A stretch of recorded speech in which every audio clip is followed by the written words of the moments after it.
부터 23절까지의 말씀입니다.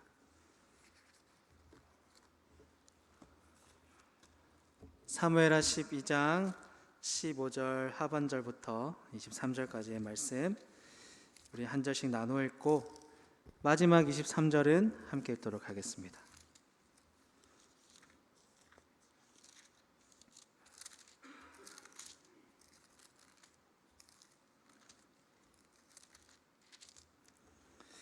제가 먼저 읽겠습니다. 우리아의 아내가 다윗에게 낳은 아이를 여호와께서 치심에 심히 앓는지라.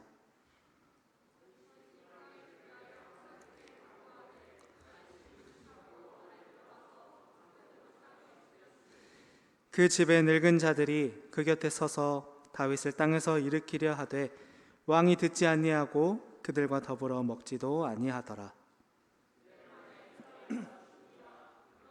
다윗의 신하들이 아이가 죽은 것을 왕에게 아뢰기를 두려워하니 이는 그들이 말하기를 아이가 살았을 때에 우리가 그에게 말하여도 왕이 그 말을 듣지 아니하셨나니 어떻게 그 아이가 죽은 것을 그에게 아뢰 수 있으랴. 왕이 상심하시려다 함이라. 다윗이 그의 신하들이 서로 수군거리는 것을 보고 그 아이가 죽은 줄을 다윗이 깨닫고 그의 신하들에게 묻되 아이가 죽었느냐 하니 대답하되 죽었나이다 하는지라. 다윗이 땅에서 일어나 몸을 씻고 기름을 바르고 의복을 갈아입고 여호와의 전에 들어가서 경배하고 왕궁으로 돌아와 명령하여 음식을 그 앞에 차리고 먹은지라. 그의 신하들이 그에게 이르되 아이가 살았을 때에는 그를 위하여 금식하고 우시더니 죽은 후에는 일어나서 잡수시니 이 일이 어찌 됨이니까 하니 이르되 아이가 살았을 때에 내가 금식하고 온 것은 혹시 여호와께서 나를 불쌍히 여기사 아이를 살려주시는지 누가 알까 생각함이거니와. 함께 읽겠습니다. 지금은 죽었으니 내가 어찌 금식하랴. 내가 다시 돌아오게 할 수 있느냐. 나는 그에게로 가려니와 그는 내게로 돌아오지 아니하리라 하니라. 아멘. 오늘 나는 하나님께로 돌아갑니다라는 제목으로 말씀의 은혜를 나누고자 합니다. 헌금 시간이 있네요. 죄송합니다. 우리 찬양하면서 준비한 헌금 하나님께 드리겠습니다.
갑시다. 주님 사랑해요.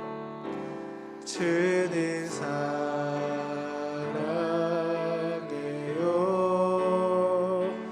온 마음과 정성 다해 하나님의 신실한 친구 되길 원합니다. 헌금 위에 기도하겠습니다. 하나님 감사합니다. 하나님께 귀한 예물을 드릴 수 있게 하시니 또한 감사를 드립니다. 하나님, 우리의 삶이 늘 하나님의 이름을 높이며 그 뜻에 따라 살아가는 거룩한 삶이 되게 하여 주시옵소서. 세상의 환경과 어려움 속에서도 주님의 자녀임을 잃지 않고 구원받은 자로 살아가는 저희가 되도록 우리를 인도하여 주시옵소서. 감사합니다. 예수님의 이름으로 기도드립니다. 아멘. 헌금 순서를 놓쳐서 많이 놀라셨을 텐데 그래도 잘 따라와 주셔서 감사합니다. 오늘은 나는 하나님께로 돌아갑니다라는 제목으로 말씀의 은혜를 나누고자 합니다. 여러분 한 주 동안 잘 지내셨습니까?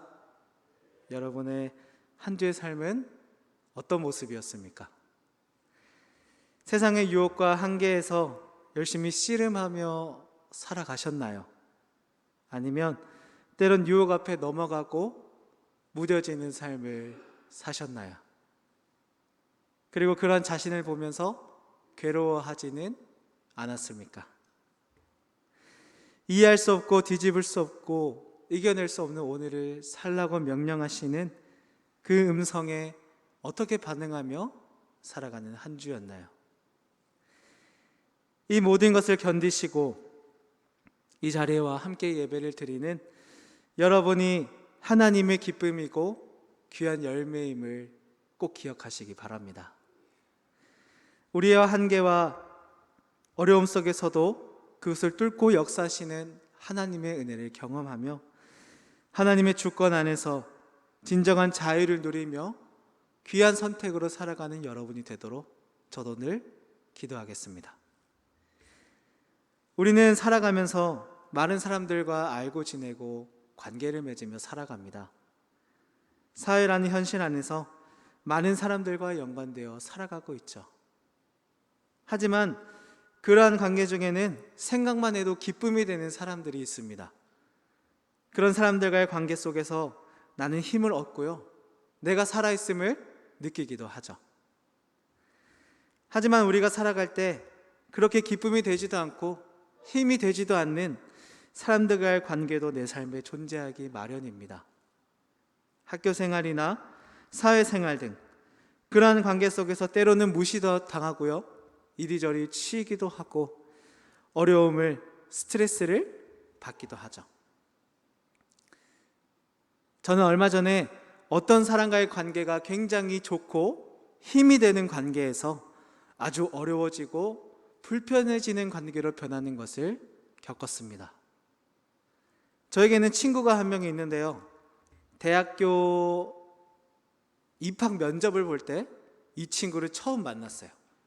그래서 같이 면접 자리에 들어가서 면접을 보고 학교를 다니고 기숙사 4년을 같이 지냈어요. 같이 지내고 심지어 군대에서 서로 편지도 주고받았습니다.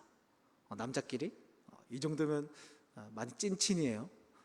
편지도 주고받을 정도로 친한 친구가 있는데 늘 이 친구는 저에게 기쁨이 되고 힘이 돼주고 응원을 해주는 친구였어요. 그런데 지난해 여름에 한 7월쯤에 사건이 터졌습니다. 제가 부서 사역을 위해서 이 친구의 아이패드를 잠깐 빌렸어요. 그래서 비밀번호를 4자리인 비밀번호를 제가 임의로 6자리로 바꿨습니다. 그런데 나중에 이 패드가 비밀번호가 안 맞더라고요. 아무리 해도 안 열려서 당황했습니다. 그래서 친구한테는 일단 저도 아이폰 쓰거든요. 내가 아이폰 쓰니까 잘 해결해서 줄 테니까 걱정 마라 하고 집에 가서 막 컴퓨터로 막 새로 작업도 해보고 인터넷에 찾아보고 했는데도 점점 아이패드가 고물이 되어가는 거예요. 그러니까 순간 속으로 좀 걱정이 됐습니다. 이걸 어떻게 하지? 돈을 보상해 줘야 되나? 그냥 모른 척 할까? 그렇고 지내는 게 한 3개월의 시간이 흘렀어요. 원래 이 친구와의 관계는 굉장히 힘이 되고 기쁨이 되는 관계였습니다. 그런데 그런 상황이 생기니까 전화기에 이 친구 이름만 떠도 스트레스가 오더라고요.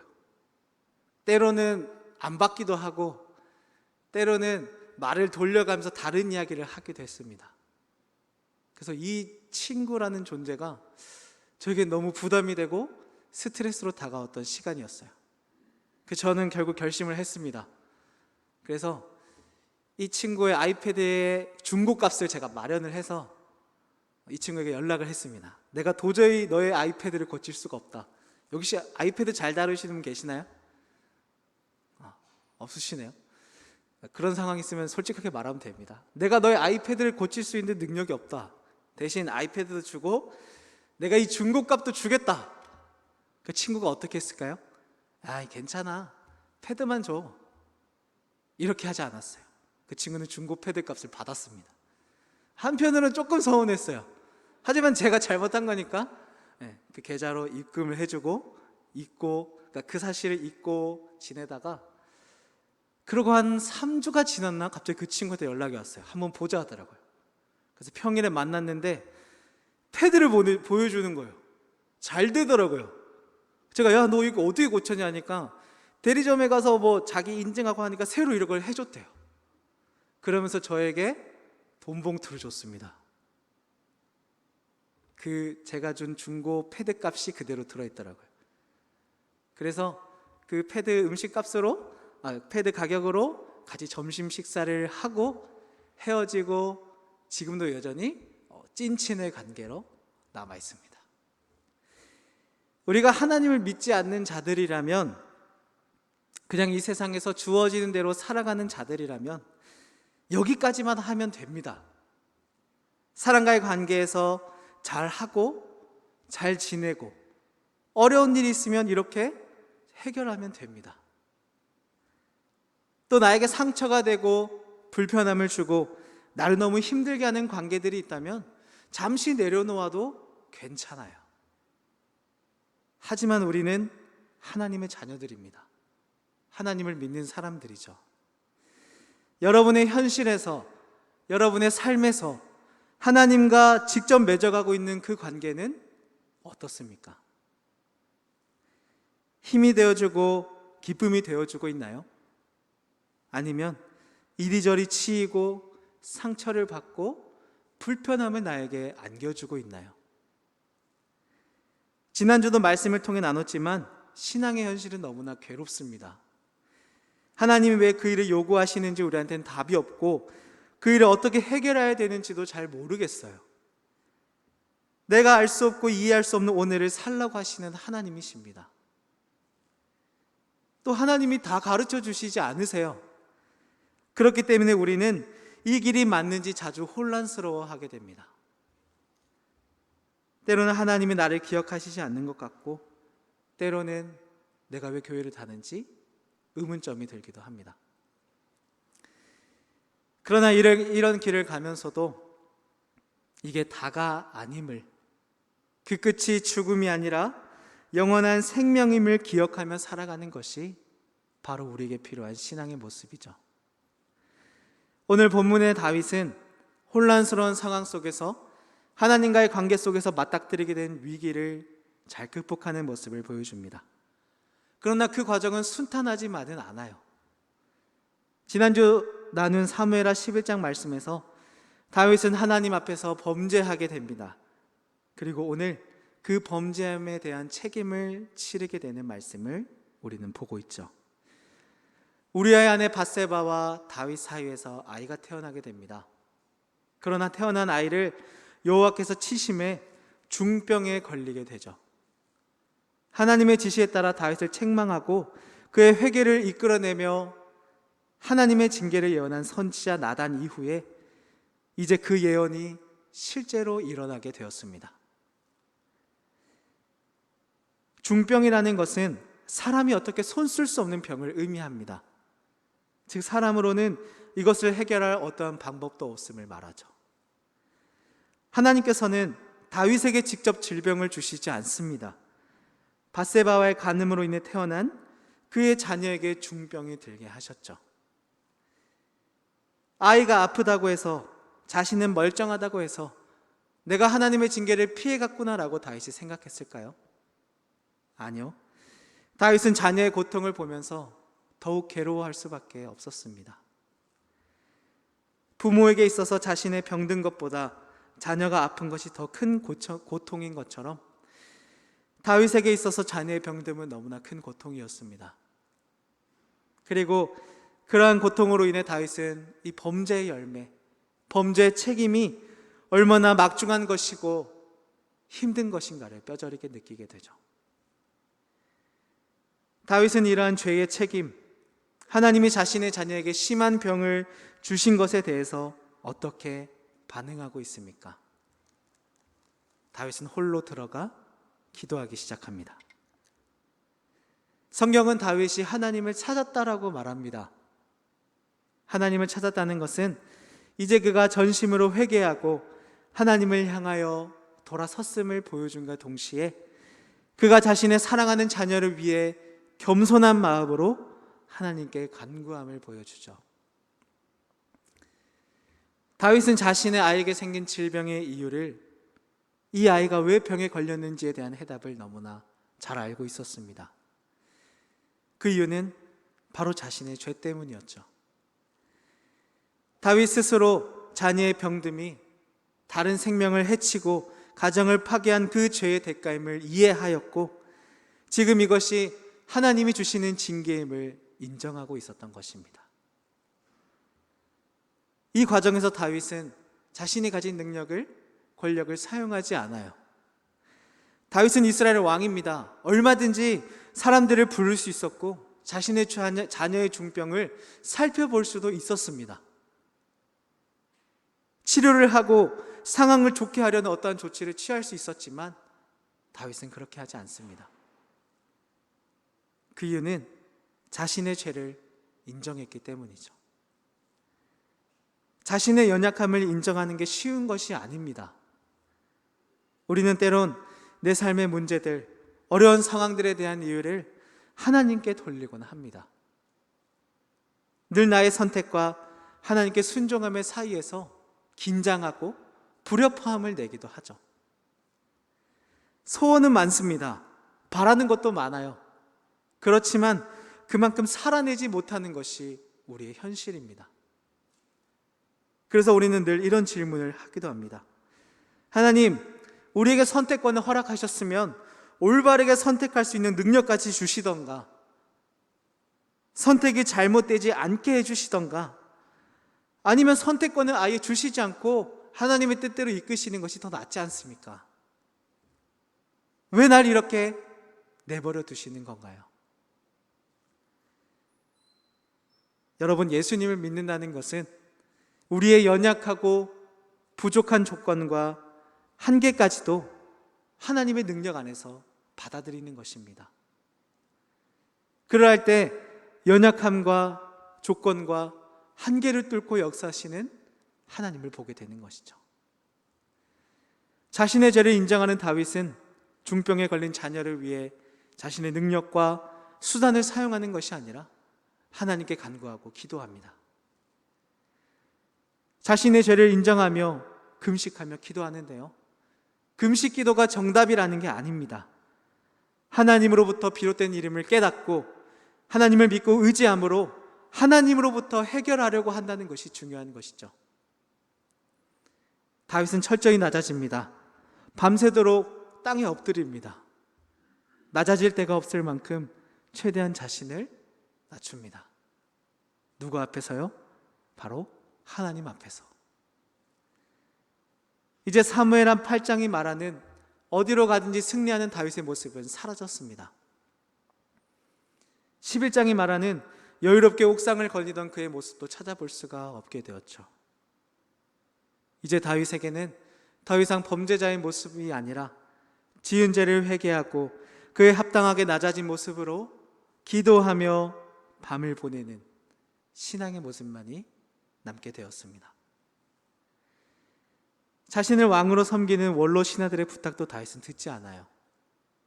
무책임해 보일 수도 있지만 그만큼 다윗의 입장에서는 남을 신경 쓸 여유가 없었습니다. 오직 자신 앞에 놓인 하나님의 뜻에만 집중하고 있었죠. 다윗에게 필요한 것은 오직 다윗과 하나님만이 존재하는 시간이었습니다. 그러나 이러한 다윗의 노력에도 불구하고 아픈 지 일주일 만에 그 아이가 죽게 됩니다. 주변 사람들이 긴장하죠. 그만큼 자신의 왕이 이 아이를 살리기 위해 노력했는데, 바닥에 엎드려 오직 하나님만을 붙들었는데, 철저하게 회개했는데 말이죠. 아이가 죽었다는 소식에 다윗이 크게 상심하여 곧 그릇된 선택을 할까, 아니면 자신들에게 해를 끼칠까 하여 두려워하며 모여 수군거리는 중에 다윗이 그들을 보고 그제서야 자신의 아이가 죽었다는 것을 깨닫게 됩니다. 결국 하나님께서는 다윗의 기도를 들어주시지 않으셨어요. 다윗은 나단의 책망에 이어 다시 한번 자신의 죄를 깨닫게 되고 그 고통을 지게 되었죠. 감당할 수 없는 괴로움과 아픔 앞에 다윗은 어떻게 합니까? 자신의 아들이 죽었다는 슬픔, 그 먹먹함을 우리가 다 이해할 수는 없습니다. 저는 어려서부터 교회를 다녔습니다. 예배도 빠지지 않고 열심히 참석하는 우등생이었습니다. 비록 달란트에 눈이 멀어서 그랬지만 성경 말씀도 열심히 외우고 열심히 교회 출석도 하고 모든 행사에 빠지지 않는 우등생이었습니다. 그때 수많은 성경 인물들의 이야기를 들으면 재미도 있었어요. 그렇게 들으면서 나도 저 사람들처럼 살아야겠구나, 나도 이렇게 교회를 다니다 보면 얼마든지 그렇게 자연스럽게 그렇게 되겠지라는 생각을 하곤 했습니다. 그런데 결혼을 하고 아이를 낳고 아빠로 살아가는 중에 예배 시간에 그 말씀에 대한 설교를 듣게 되었어요. 창세기 22장에 나오는 아브라함에게 자기는 이삭을 번제로 바치라는 그 말씀입니다. 저는 그때 정말 돌로 머리를 한 대 맞는 느낌이었어요.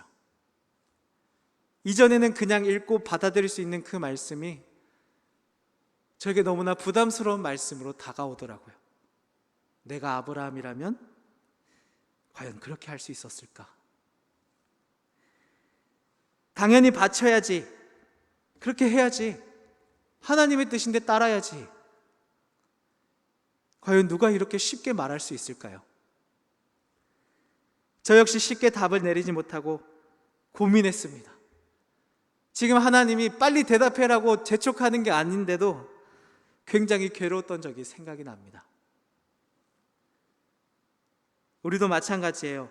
살아가면서 문제로 힘들어하는 지체들을 보게 됩니다. 그러면 쉽게 정답을 내릴 수는 있어요. 에이, 그건 기도하면 되지. 기도의 문제야. 당연히 하나님의 뜻에 순종해야 되지. 야, 그런 게 신앙생활이야. 하나님 보고 교회 다니면 신앙생활 해야 되는 거야. 그런데 그런 문제들이 나에게 일어난다면 우리가 그렇게 쉽게 말할 수 있을까요? 다윗은 실제로 그러한 상황을 마주하게 되었습니다. 그때 다윗은 어떻게 합니까? 다윗이 고백합니다. 아이가 살았을 때 내가 금식하고 운 것은 혹시 여호와께서 나를 불쌍히 여기사 아이를 살려주실는지 누가 알까 생각했기 때문이다. 그런데 이제는 그 아이가 죽었다. 그러니 내가 어찌 금식하겠느냐? 내가 금식한다고 그 아이를 살릴 수 있는 것은 아니다. 이제 나는 그에게로 가려 한다. 그는 내게로 돌아오지 않기 때문이다. 다윗은 자녀가 죽었다는 것을 알게 된 후에 몸을 단정하고 하나님을 경배합니다. 음식을 차리고 모두와 함께 식사를 하기 시작하죠. 참 아이러니합니다. 아이가 살아있을 때는 울며 기도하더니 아이가 죽어서는 하나님을 경배하며 음식을 먹기 시작합니다. 다윗이 울며 기도한 이유는 하나님은 자비롭고 은혜롭고 노하기를 더디하시며 인자와 진실이 많은 하나님이시기 때문에 혹 그 하나님이 자신의 아이를 살려주실까 여겼기 때문이었죠. 그러나 이제는 그렇지 않습니다. 그 이유는 아이의 죽음을, 하나님의 공의로운 심판을 받아들였기 때문이죠. 나는 그에게 가려니와 그는 내게로 돌아오지 아니하리라. 다윗은 자신도 죽을 수밖에 없는 한계를 가진 인간임을 철저하게 깨달으며 고백합니다. 그리고 이후에 하나님의 주권에 절대적으로 순복하며 철저히 살아가는 신앙의 모습을 우리에게 보여주게 되죠. 말씀을 맺고자 합니다. 어려운 우리의 현실 속에서 우리가 가야 할 곳은 어디일까요? 나를 살게 하시는 이가 과연 누구입니까? 자녀를 잃고 그러한 슬픔과 고통 속에서도 다윗이 붙잡았던 것은 무엇인가요? 고통과 외로움과 혼란스러운 그 시간 속에서 여러분을 회복시키시고 기쁨을 누리게 하며 내가 갈 바를 알고 깨닫게 하는 것이 오직 하나님의 뜻이 되기를 바랍니다.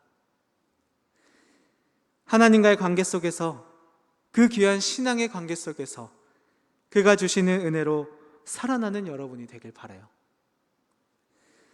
하나님을 외면하고 있지는 않습니까?